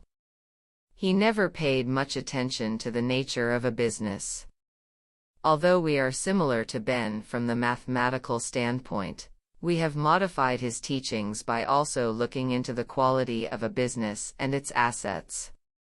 We often look at turnaround situations and often evaluate the true value of underpriced assets, such as land, intellectual property, and brand names. Like Ben, we look for discrepancies between pricing and valuation, but our definition of value and our expectation of the catalyst that will unlock that value are not always the same as those envisioned by Ben. Although the firm has traditionally concentrated on small and medium-cap companies, which are generally less followed by investors, and are thus more likely to be underpriced, Kahn Brothers is essentially an all-cap value manager. Kahn said, if a stock sells below our calculated value and provides a comfortable margin of safety, then we are interested in learning more about it. whether or not it fits into one of a consultant's investment categories, large cap, small cap, emerging markets, etc., is of less concern to us than finding strong, downside-protected investments wherever they may be. An important point to add is that we are also absolute value managers. We never look at relative valuations. For example, we would never say that a company with 20 times earnings is undervalued simply because its peers trade at 30 times. Although we compare companies qualitatively, our main approach is to analyze their balance sheets, earnings, cash flows, and businesses. Hence, we would only say that a company is undervalued if it sells at a discount to what we determine to be an appropriate adjusted book value, or trades below what we determine to be a conservative multiple of more normalized earnings. Importantly, we don't look at simple book value or simple price-to-earnings (PE) ratios.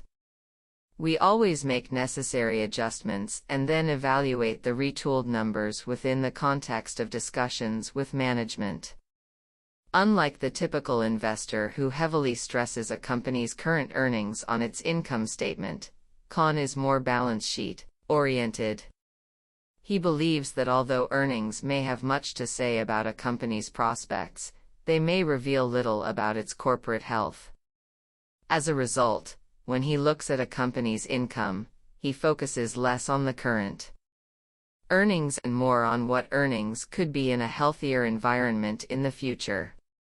He elaborated, corporate health provides a much better margin of safety than good current earnings.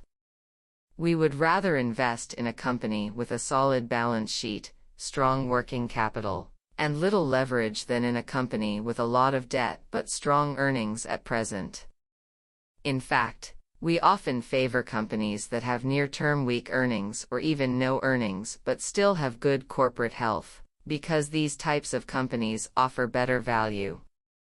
We call these companies fallen angels. They are usually in good market and financial positions, but are suffering temporary problems. If our research shows that such a firm has the capacity to fix its problems and improve earnings, then its share price should eventually rise again.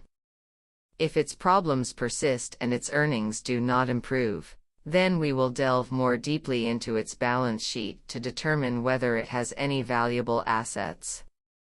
These assets are sometimes so attractive that the company becomes a perfect takeover candidate. In his search for fallen angels, Con often finds hidden gems. For example, some years ago he noticed that Thriftamart, a California supermarket chain, was sitting on valuable parcels of land in Los Angeles. As the reported value of this property was based on its historical cost, which dated back to the 1930s, investors had overlooked and underestimated its actual worth. Regardless of the nature of its business, the company was in fact a property investment play. Holding Thriftamart stock for more than a decade, Con continued to add more shares whenever the share price dropped.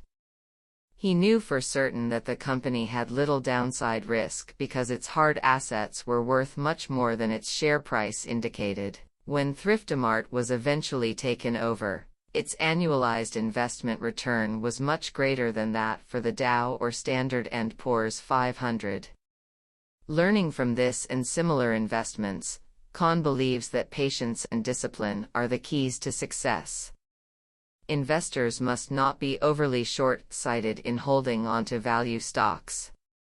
Just because they fail to rise in price in a few months or years does not necessarily mean that they are non-performers. Indeed, value stocks often lag behind the general market for the majority of the holding period. Then, when their true worth is finally recognized, investors are often surprised at their attractive annualized investment returns relative to the broader market. Con cited Sims Corporation as a more recent example. The company, which filed for bankruptcy protection in late 2011, sold discounted fashion brands. Although its retail business was losing money, Sims held properties across the eastern United States that were easily worth upward of $150 million. As its market capitalization was only half that, Con spotted an investment opportunity. Whatever the outcome of the liquidation proceedings, Con is certain that his downside risk is protected because of the firm's valuable real estate holdings. Undervalued stocks can remain underpriced indefinitely if nothing happens to them, Con noted. We always ask ourselves what the catalysts are that can turn around these fallen companies. Coming up with the answer is a qualitative exercise that involves our experience, knowledge, and insights. There is no right or wrong answer to the question, but it is nevertheless an integral part of our research process. In determining turnaround catalysts, speaking directly to a company's management team is often an effective strategy. Con added, I like to talk to management, assess their abilities and personalities, and understand their way of thinking so that we are on the same page. I am always friendly, and my intention is to look them in the eye and get a good sense of their character. This may seem an old-fashioned way of judging people, but it's very effective. Although Con Brothers always talks to the management teams of mid- and small-cap companies, listening to the conference calls and attending the analyst meetings of large caps are generally sufficient, Con said. Fortunately, we always have access to company management because we have been in the industry for a long time. Also, my father promoted corporate transparency by organizing analyst meetings for many different companies, and so we have gotten to know quite a number of people. Although friendliness to management should be viewed as a strength rather than a weakness, the cons can be unforgiving when they find executives attempting to profit at the expense of shareholders. Con explained, we have been involved in shareholder rights litigation in the past. My older brother, Alan, who is now retired from our firm, was quite active in the scene.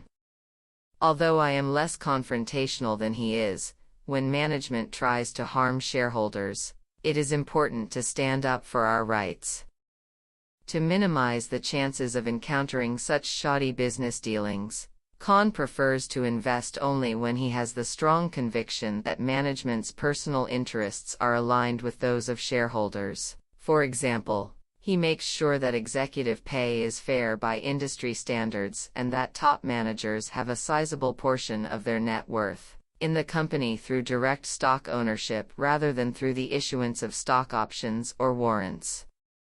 Although Con recognizes that incentivized pay is currently fashionable in the corporate world and can be an effective tool, if used correctly, he prefers managers who also choose to make direct purchases with their hard-earned money.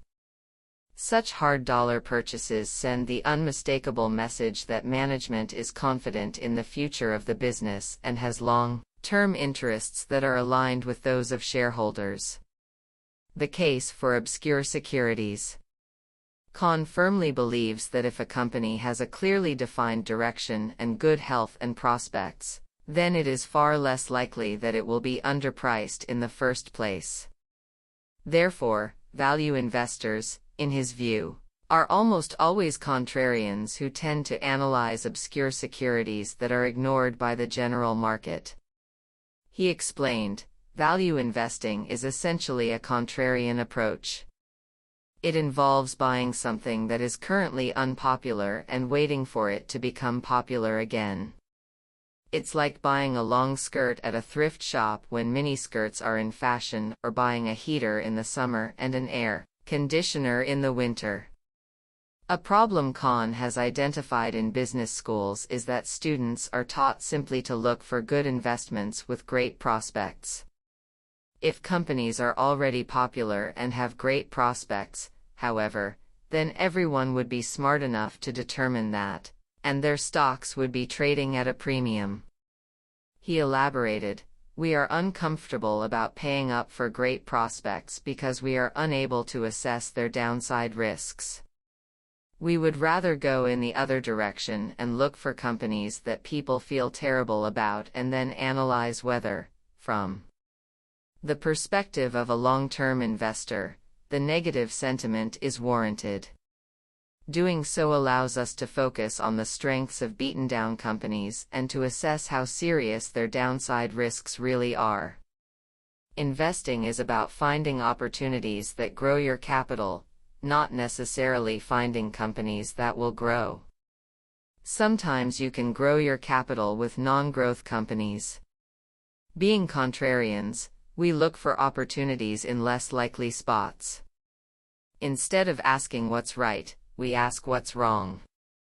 If the situation is not catastrophic, and the stock is selling at a deep discount, then we have limited downside risk and good upside potential.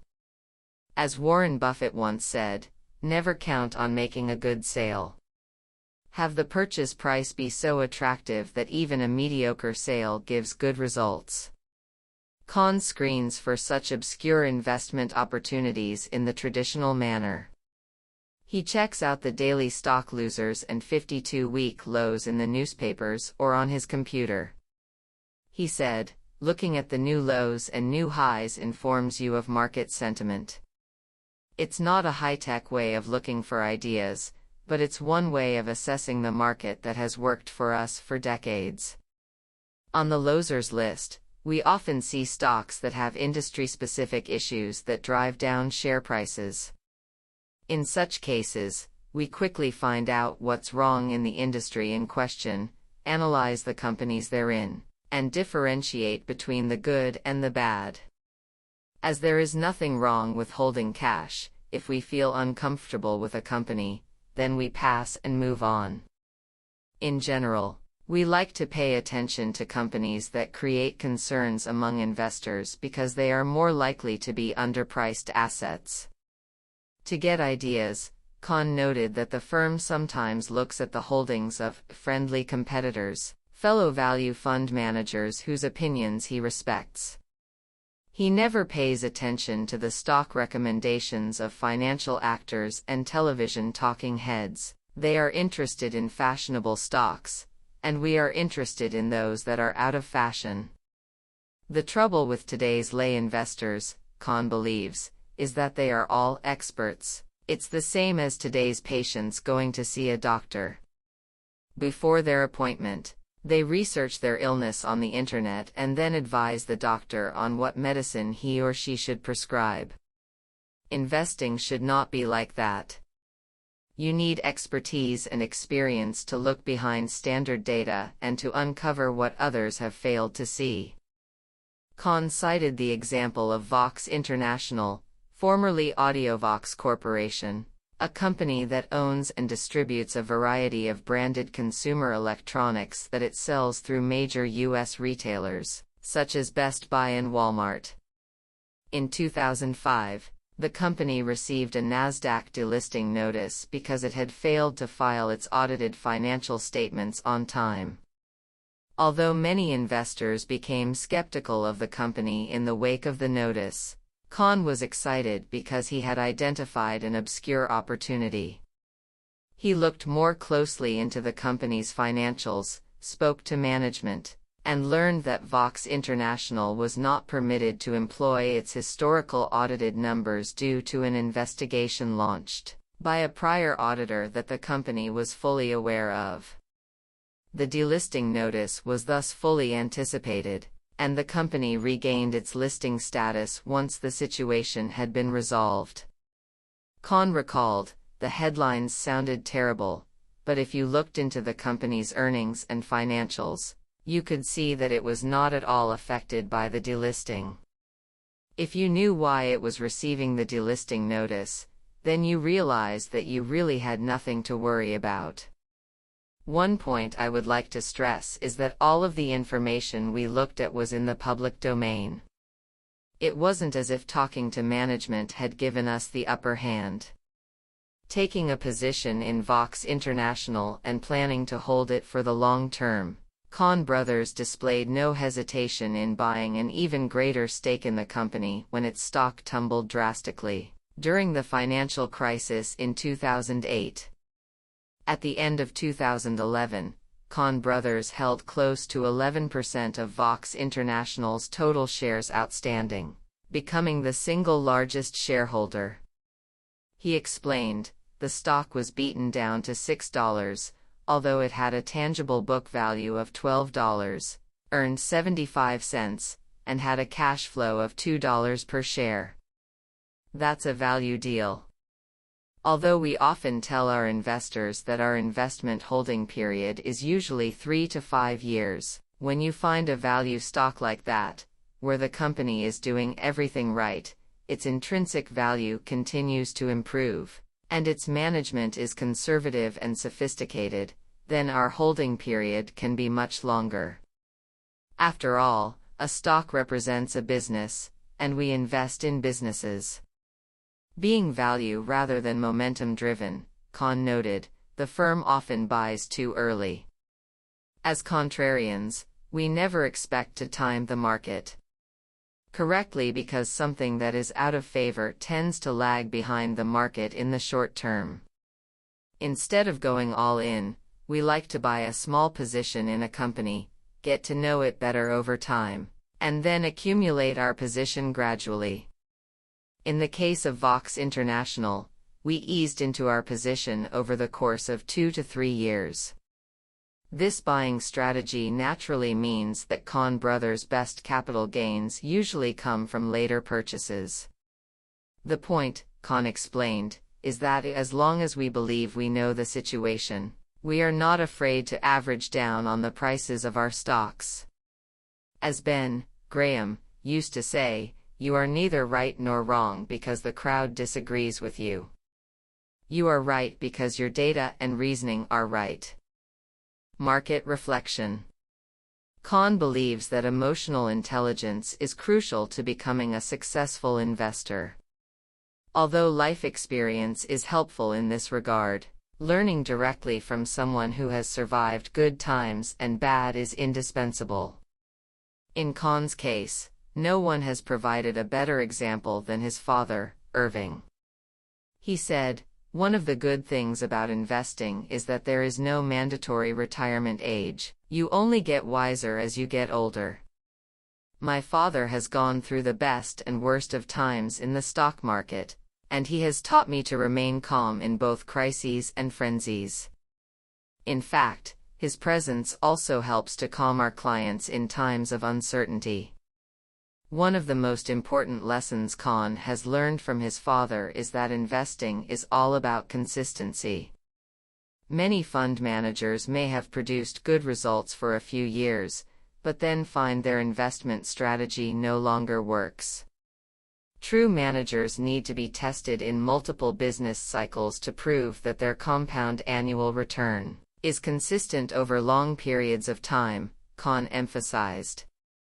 So, a consistent investment philosophy and strategy is essential.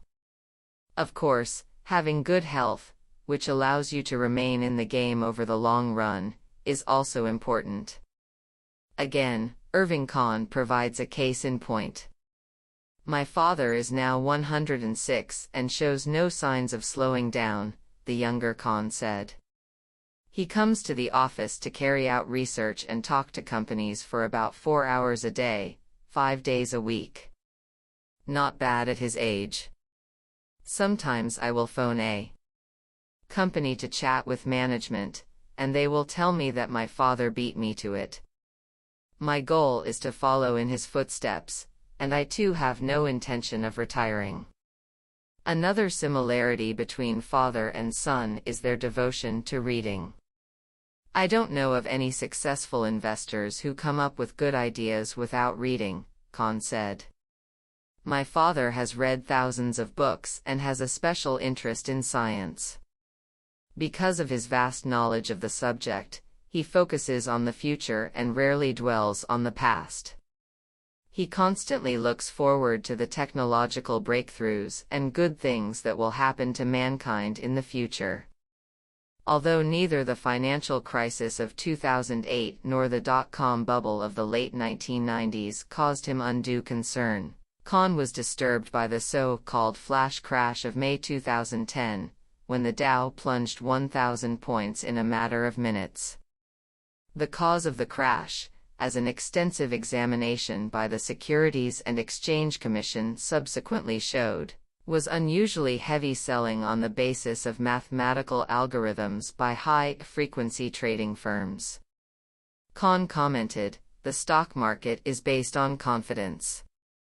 These hyperactive algorithmic traders, who use mathematical programs and technological tools to trade fleetingly in and out of the market to generate profits, not only create huge volatility in the market, but they also undermine the confidence of individual investors. They turn the stock market into a casino." Kahn is also bothered by the introduction of exchange-traded funds, ETFs. "In the beginning, they were fine," he noted, "but as Wall Street traders tried to gain a foothold in the business, they created leveraged ETFs that allow market speculation. Because these ETFs constantly need to rebalance their positions, they create unnecessary swings for individual stocks. Now that stocks are rising and falling for the wrong reasons, no one knows what's going on in the market anymore. The situation is very harmful for those who wish to invest in good companies for the long term." Kahn looks back fondly to the days when brokerage firms charged investors a fixed price commission stipulated by the New York Stock Exchange. Although the system had its problems, it nevertheless discouraged individual investors from excessive market trading. The removal of the fixed price commission in 1975 prompted the rise of discount brokers and then electronic brokers, who encourage investors to trade more frequently, thus leading indirectly to today's speculative market environment. Now that frequent trading is in fashion, and serious long-term investing has fallen out of favor, I am going against the crowd again, Kahn concluded. Although the excessive volatility in the market can harm our portfolio in the short term, as long as we are disciplined and patient, it also creates unique opportunities for us to buy stocks at even cheaper prices. As long as we remind ourselves of the importance of a margin of safety and of owning out of favor, value-oriented companies for the long term, then our holdings will eventually become popular again. Chapter 4. On the Shoulders of Value Giants. William Brown. Tweedy, Brown Company. Associate with men of good quality if you esteem your own reputation, for 'tis better to be alone than in bad company. George Washington. William Hetherington Brown is a managing director and portfolio manager at Tweedy, Brown Company LLC. Founded in 1920, the company started life as a brokerage firm, then changed its business model in 1959 and began managing capital according to Benjamin Graham's value investing philosophy. In 1997, the estate planning needs of its partners prompted the firm to sell a 70% stake to the affiliated managers group. Working at Tweedy, Brown since 1978, Brown now has more than 40 years of investment experience. Managing Directors Brown, John D. Spears, Thomas H. Schrager, and Robert Q. Wyckoff Jr. are responsible for the firm's $12.6 billion in assets under management. At the end of 2001, approximately $6.6 billion of that amount was in managed portfolios for individuals, partnerships, and institutions. The remaining $6 billion was in offshore funds and 4 mutual funds. Both the employees and directors of Tweedy, Brown, eat their own cooking, with approximately $626 million of their own money invested in the company's own investment products. Managing mutual funds since 1993, Tweedy, Brown currently offers the Value Global Fund, Value Global Fund II, Currency Unhedged, Value Fund, and Worldwide High Dividend Yield Value Fund. Its most notable fund, the Value Global Fund, was launched in 1993 and had net assets worth $4.37 billion at the end of 2011. It has generated an annual average return of 9.47% since inception. Over the same period, its benchmark index, the Morgan Stanley Capital International Europe, Australia, and Far East, MSCI EAFE, index, has returned an annual average of just 4.29%. What is a stock? Asked William H. Brown. Ask around and you get different responses from different people. To me, a stock represents an interest in a business. If you believe in this simple framework, then you will analyze and figure out the worth of a business before you make an investment decision. Brown was born in 1944 and is one of the 4 sons of Howard and Catherine Brown. Although he learned the value of a stock at a young age, he had to embark on his own journey to truly understand the meaning of stocks and their worth. My father was a broker, he explained. He worked at a brokerage firm that was founded by Forrest Burwind, Bill Tweedy in 1920. In 1945, when my father and Joseph Riley were made partners, the company changed its name from Tweedy and Company to Tweedy, Brown and Riley. Brown grew up in the suburbs of New York City. Although his father owned a brokerage firm, the business was small and its income was modest. To earn pocket money, the young Brown ran around his neighborhood, collecting newspapers and selling them for recycling at a penny a pound. My memories are generally pleasant, he recalled. Unlike now, with many threatening events on your doorstep, we didn't get much news back then, except I remember the Korean War breaking out as a child, and my neighbor's son getting killed in the war. From a young age, Brown frequently visited his father's office to listen to Wall Street stories. Then, as he grew older, he began working in the summer as a runner for his father's brokerage firm, carrying stacks of stock certificates and delivering them to other brokerage houses. On his way in and out of the office, he often bumped into many interesting figures, including the future richest man in the world, Warren Buffett. In the 1940s and 1950s, the U.S. investment community was small, and individuals with similar investment mindsets, including the disciples of the Dean of Wall Street, Benjamin Graham, would often come together, forming close bonds. The environment was ripe for the entry of Tweedy, Brown and Riley, the business model of which attracted the first group of value investors to Wall Street. In the 1920s, Mr. Tweedy focused on a niche market on Wall Street by acting as a broker-dealer for closely held and inactive securities, Brown said. He believed that by concentrating on that market, he would have less competition in the brokerage business. He methodically built the business by attending the annual meetings of these companies and copying down the names and addresses of their shareholders. He would then mail them postcards introducing his business. He continued, gradually, Tweedy became the last resort in the brokerage community to trade obscure securities. Their main characteristic was that they were extremely cheap by any measure, whether it be discount to working capital, price to book, PB, or price to earnings, PE. So, Benjamin Graham, with his philosophy of finding cheap stocks, became Tweedy's largest client because the brokerage firm had all of the connections to and held these stocks. As the business relationship between Graham and Tweedy continued to strengthen, the brokerage firm even took over office space next to Graham at 52 Wall Street. That proximity meant the firm's young runner had less distance to cover when settling trades with its major client. Brown recalled, in 1955, when Graham decided to retire, his research analyst, Walter Schloss, decided to start his own fund. To keep expenses down, Walter subleased a very small desk at Tweedy. I remember his desk was between the front door and the water cooler. So, whenever someone wanted some water, Walter had to stand up. Around the same time, Warren Buffett also began working for Graham, and he would also come to my father's office to chat.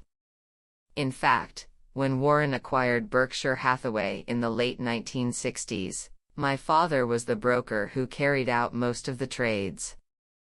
Brown's litany of well-known investment personages does not stop there.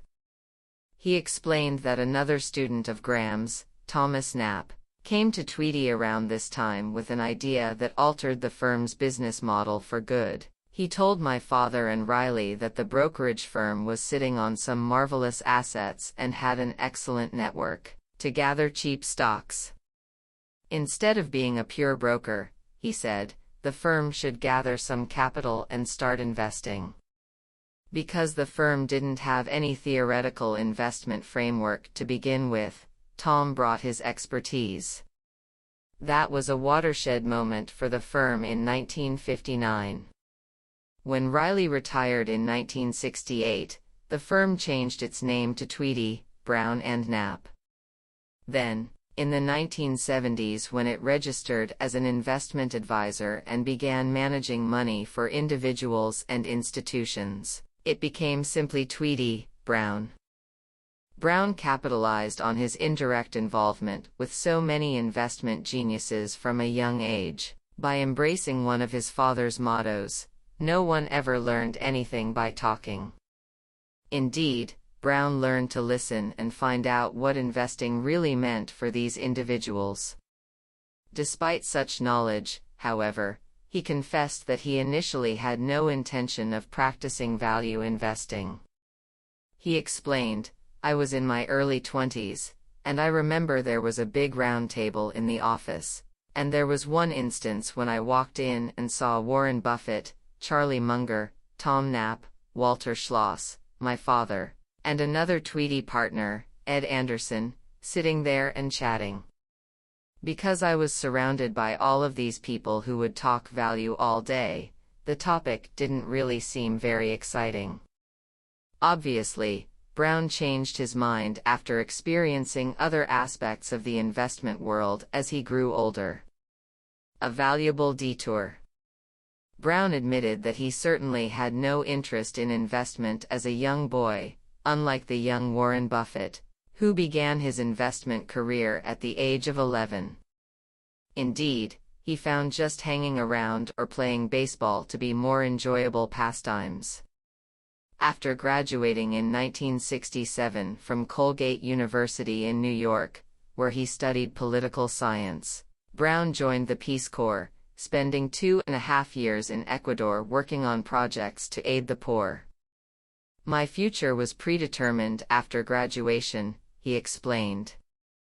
Either I joined the military and went to Vietnam, or I joined a government volunteer program such as the Peace Corps to do something else. Upon his return to the United States, Brown decided to further his education. With no financial support from his parents, and with a wife in tow after marrying in 1970, Brown found a value deal in Ireland. He recalled, a random person I met in Ecuador told me about a new MBA program that was starting up at Trinity College in Dublin. The tuition was only £200. I thought that was a good deal, and so I signed up. After receiving his MBA in 1971, Brown returned to New York to officially look for work. Having no intention of following in his father's footsteps, he found a job as a financial analyst at the Bank of New York. The learning experience there was of high quality. I learned so much about fundamental analysis and how to value companies. But I was young and impatient, and wanted to try something different, so I quit after a while and started working for a man called Jerry Tsai. Jerry Tsai was a momentum-type fund manager at Fidelity Investments during the go-go years of the 1960s, when his investments in glamour stocks made him famous.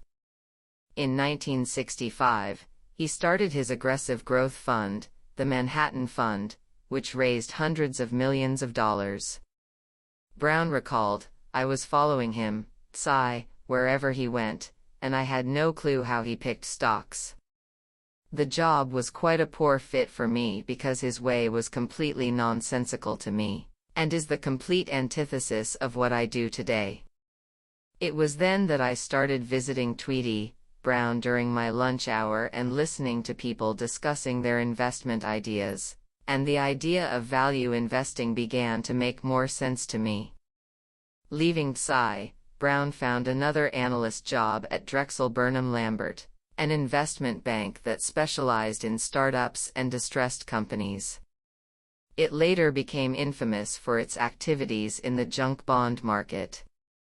Although the analytical experience there was different from what Brown had experienced working for Psy, he still found Drexel's way of valuating companies incomprehensible.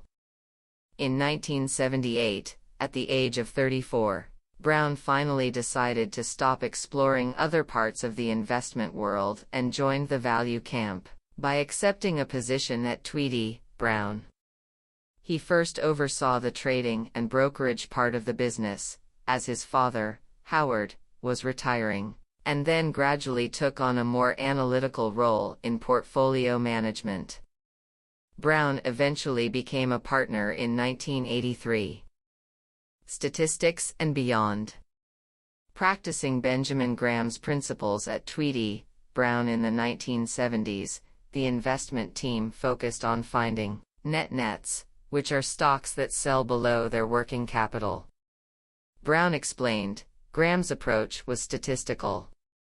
In his own time, he was called a statistician, whereas he would probably be a credit analyst in today's terms.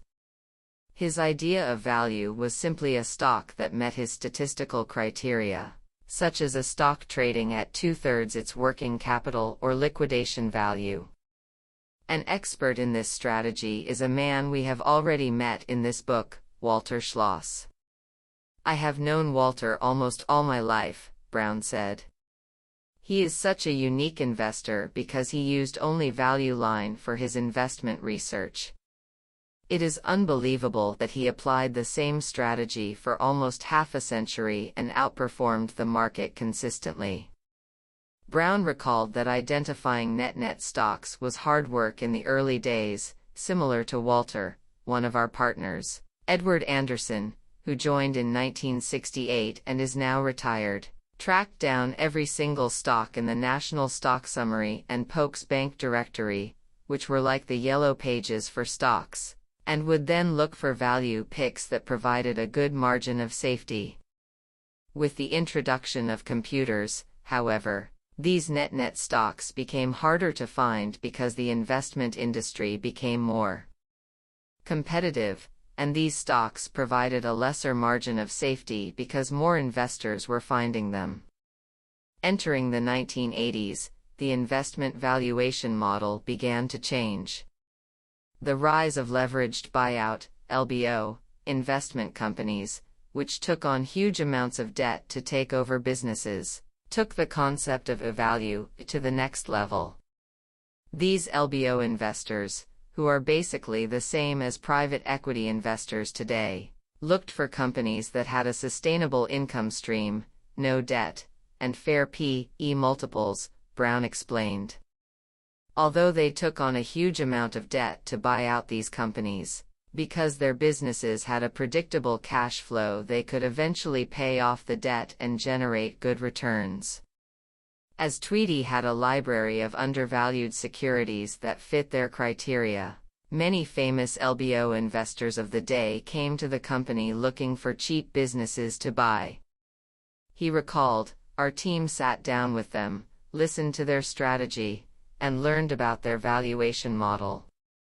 They indirectly taught us a new way of thinking about stocks. Obviously, we were not interested in leveraging debt to buy stocks, but they showed us how much an informed businessman would actually pay for a company by analyzing its business quality and sustainability." Having learned the business valuation model of LBO investors, Brown and his team began to look into companies' corporate structures as well as their business natures. He began to realize that good businesses can generate better long-term investment returns than companies that are cheap, in a statistical sense. In simple terms, the statistical method of evaluating a company involves analyzing its past and present performance, including the worth of its assets. The business valuation approach adds the company's future prospects for profit generation into the equation. Contrary to Graham's strict method of classifying value, the new business approach also brings intangible assets such as drug patents, brand names, and pricing power into a company's value consideration. Brown elaborated, if you consider the statistical approach, you often find cheap companies whose value derives from a non-business source. Either they have a lot of cash, or they have valuable assets. In the old days, this strategy was good because these stocks were trading at huge discounts. But they are hard to come by these days unless there is a huge market correction. Besides, if these statistically cheap stocks don't offer good discounts, your investment return on them becomes so thin that when you sell, your silent partner, the IRS, takes part of your capital gains. What we learned is that if you buy a good and sustainable business, then over time the return of that business will do the natural compounding for you. It also means that you don't have to trade so often and can care much less about daily fluctuations in stock movement. With that said, you first have to believe in the concept that a stock represents ownership of a business. Brown emphasized that the beauty of finding a good business is that you can ride on it for a long time. Because a good business is organic, adaptive, and can reinvest its own profit, both its human and physical capital will bring value to your investment as long as it has a competitive edge. Brown offered this simple example of a good business and a not-so-good one.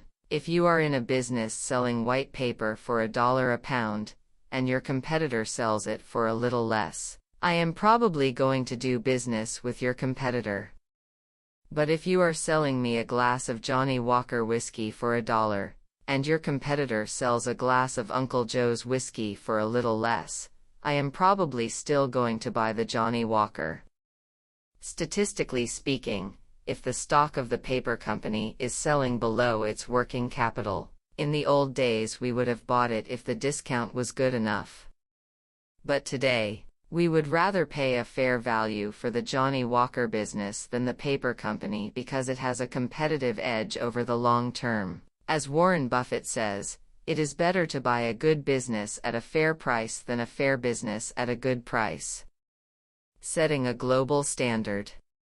Although it may seem that the valuation methodology used at Tweedy, Brown has changed since Benjamin Graham's days, Brown stressed that the firm's investment philosophy remains intact and that its framework still adheres closely to what Graham preached. There are two values for every stock, the first being the current market price and the other being the calculated value of the business, whether that value is calculated from the asset-related or business fundamental perspective. Brown also emphasized that he and his team still use the statistical approach to search for stocks. Stringent criteria that fit their value concept must be met before any further analysis takes place. These criteria include low P/E ratios, decent dividend yields, low price-to-sales ratios, or low price-to-cash flow ratios. Although there is no set-in-stone definition of what a low means here, it generally has to do with the historical average of valuation ratios or the growth prospects of the company and the industry. After considering the statistics, Brown and his team delve more deeply into the corporate structure of a company of interest, which involves an evaluation of its equity and debt structure. Finally, they focus on the quality of its business and the strength of its management team. Indeed, over the years, the firm has developed an acronym for its analytical process, PUCI, which stands for pricing, units, costs, competition, and insider ownership. In a Tweedy, Brown study, Titled 10 Ways to Beat an Index, the company lays out 17 standard earnings outlook/value questions for investors to think about. They include consideration of such issues as the outlook for pricing and units, gross profit margins as a percentage of sales, general expenses, operating leverage, pre-tax profit margin, one-time expenses or profits, goodwill, consensus earnings, growth prospects, cash management, investing activities, competition landscape, merger and acquisition potential, investment valuations, and insider ownership and activities. Brown said, "People often think value means that you go into a trash can and find some junk that has value. If you can pick it up for free and sell it for $1, then you have a value deal." I think this perception is insufficient, if not inaccurate, because if you think about real value, it is about buying a good business that does the long-term work for you. In essence, what we do is make sure we find stable businesses and that the price we pay for them is less than what they are worth. We have a systematic approach to finding them, and then a qualitative approach to evaluating them. Although Brown and his team sometimes meet the management of a company they are interested in to get an indication of what they have done in the past and will do in the future, such meetings are not prerequisites to making investments, Brown said. "We care more about the nature of the business." I think Buffett said something very relevant in this respect. When a management with a reputation for brilliance tackles a business with a reputation for poor fundamental economics, it is the reputation of the business that remains intact. In the early days, Tweedy, Brown invested only in American businesses.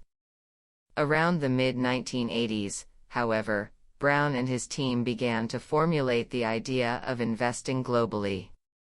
He explained, "As we developed client relationships in Europe, mainly in the UK, we shared our value concept with these foreign clients. Gradually, they began to recommend their own domestic stocks, and we began to keep track of them. With computers entering the picture later on, we had easier access to these foreign stocks, and so they naturally became an extension of our investment research. After all, we think the value approach is quite universal. It should not be limited to just one country." A good example of Tweedy, Brown putting statistics, business valuation, and global investing to work is its purchase of the shares of Latin American bottler Panamco. First, the company met the statistical criteria set by the investment team. Second, its unique position in Latin America represented growth potential and a competitive edge. Finally, applying the business valuation approach, it could easily be taken over at roughly 10 times its valuation multiples. Trading at $15 at the time of the first purchase, the stock soon tumbled, so naturally Brown and his team bought more. In 2003, Coca-Cola FEMSA bought the company at $22 a share, closely matching the takeover multiples Brown had expected. Discussing Tweedy, Brown's investment strategy, Brown noted, "First, we are not afraid when a stock drops because, if it is a good business, we will want to buy more if we are in it for the long term. Second, going global was just a sensible extension to our business in the early 1990s. People now like to use the term globalization, but long before this term came about, businesses had already become dynamic entities, maximizing profits and exploring opportunities intelligently in different parts of the world. Think IBM or Coca-Cola, which have gone to other parts of the world, understanding different cultures and allocating capital efficiently to where the growth is. At the same time, think of other global companies like Nestlé or Diageo, which are European companies that have come to America for businesses. Finally, it is important not to look purely at numbers. For example, if you looked at European banks in 2011, Many of them would probably have fit our statistical standards on a P/B or P/E basis. The trouble was that you didn't really know what their assets were worth or what the variables were that could affect the industry going forward. In this respect, Brown referred to Charlie Munger's two sets of folders, the too hard pile and the take a second look pile. I think the concept of focusing on your strengths and your circle of competence is crucial when analyzing companies. Brown pointed out that he has at times found himself at odds with analyst reports on companies.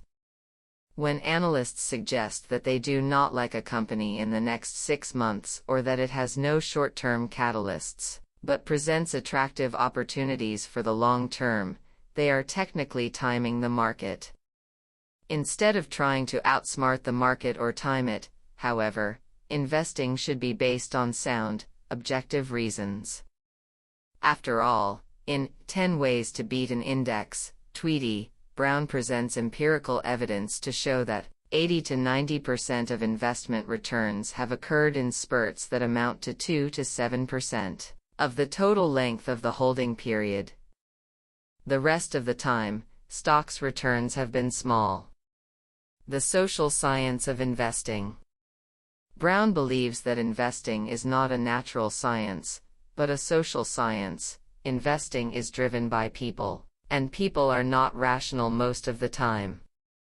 In investing, what you need to do is to find businesses that have high probabilities of surviving in the market. Then you implement a methodology to buy them at the right price so you can be more often right than wrong. Many people invest based on their intuition. They buy a stock because they think it's the right time or it's going up, but they have no grounds to support their thesis. What we do at Tweedy, Brown is about building an investment process. The ideals of the process are that it can be passed on, and it can be applied at any point in time and in different places because the logic is timeless and universal. Since business fundamentals, company management, or even government rules can change, fluctuations of stocks affect investors' emotions. Because of that, there is no such thing as an immutable natural law of investing. Rather, there can be a process that the investor accepts and internalizes and upon which a compelling logic and understanding of investing can be built. Although most investors enjoy the sizzling trends and excitement of the stock market, Brown speculated that perhaps value investors suffer from a rare psychological illness called ataraxia, a state of tranquility, characterized by freedom from worry or any other preoccupation. He explained, value investors suffer from ataraxia because there is this sense of calmness and willingness not to pay attention to what others are doing. As you read the newspaper each day, you tend to be affected by the opinions and comments of others, but as a value investor, you must keep calm. Doing so requires a strong emotional and intellectual framework that anchors you to an objective way of looking for the right investments that fit your personality. There is a saying that, when everyone thinks alike, everyone is likely to be wrong. To prevent thinking like and following the herd, Brown and his team embrace diversification and teamwork. Brown believes that diversification, especially on a global scale, is the best way to minimize country and business-specific risks.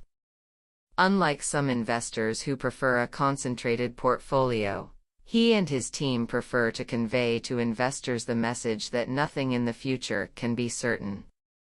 Diversification is a way of safeguarding against adverse movements in any particular investment holding.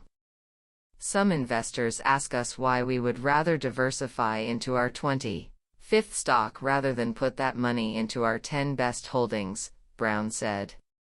The truth is, we really aren't certain enough to say which are our 10 best, and so we would rather diversify. Besides, diversification allows us to be less obsessive with our holdings. Sometimes we find a good business for the long term, but its stock doesn't move in the short term.